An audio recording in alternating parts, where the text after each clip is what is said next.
করে কি আল্লাহর বড় আশা জুমার নামাজ পড়ার তৌফিক দিয়েছেন এজন্য মহান আল্লাহ তাআলা দরবারে শুকরিয়া জানাই শুরু করে আলহামদুলিল্লাহ আর শুকরিয়া জানাই যে মহান আল্লাহ তাআলা আপনারা আমার শ্রেষ্ঠ নবীর শ্রেষ্ঠ বানায়া দুনিয়ার জমিনে প্রেরণ করলেন যে নবী দুনিয়ার জমিনে না আসলে আপনার এই দুনিয়ার জমিনে আসতাম না যে নবী দুনিয়ার জমিনে না আসলে কোনো কিছুই আল্লাহ বানাইতো না যেই নবী দুনিয়ার জমিনে না আসলে আপনি আমি কোরআন পাইতাম না ইসলাম পাইতাম না যেই নবী দুনিয়ার জমিনে না আসলে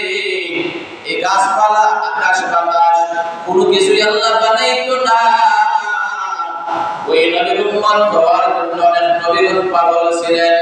কিন্তু আল্লাহ কোন নবীর দোয়া কবুল করে নাই তবে হযরত ঈসা আলাইহিস সালামের দোয়া কবুল করেছেন হযরত ঈসা আলাইহিস সালাম কিয়ামতের পূর্বে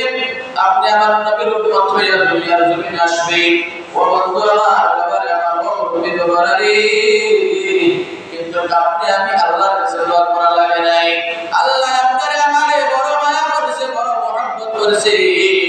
দামি নবীর দানি উম্মত বানায়া দুনিয়ার জমিনে প্রেরণ করেছে এজন্য মহান আল্লাহ তাআলা দরবারে শুকরিয়া জ্ঞাপন করি উচ্চ সুরে বলি আলহামদুলিল্লাহ আলহামদুলিল্লাহ আমি জোরে বলি আলহামদুলিল্লাহ মুসা আল্লাহর কাছে দোয়া করে আল্লাহ তুমি তো আমারে জানাই দিছো জানি মুসা নবীর পরে একজন নবী আসবে শেষ বেলায় একজন নবী আসবে রহমতের নবী মায়ার নবী ও আল্লাহ আমার তুমি বনেশ্বরের নবীটা বানাইয়া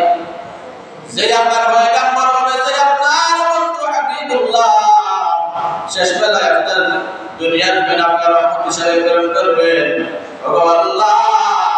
আমি মুসার দোয়া করি দুনিয়া মানে ওই নবীর উম্মত বানায়া দুনিয়া জমিনে প্রেরণ করে দাও সুবহানাল্লাহ কিন্তু আল্লাহ মুসার দোয়া কবুল করে নাই তবে মুসার কান্না দেখিয়া চোখের পানি সারিয়া কান্না করেছে রহমতের নবীর উম্মত হওয়ার জন্য কিন্তু এই রহমতের নবীর উম্মত হতে পারে নাই এজন্য আল্লাহ পাক রব্বুল আলামিন হযরত ঈসা আলাইহিস সালামের জিন্দা অবস্থায় আসমান উঠে গেছে সুবহানাল্লাহ আজকের যে বিষয় আপনি আমি নেক আমল করতাম বদ আমল সারতাম সালাত পড়ি নেক আমল করতাম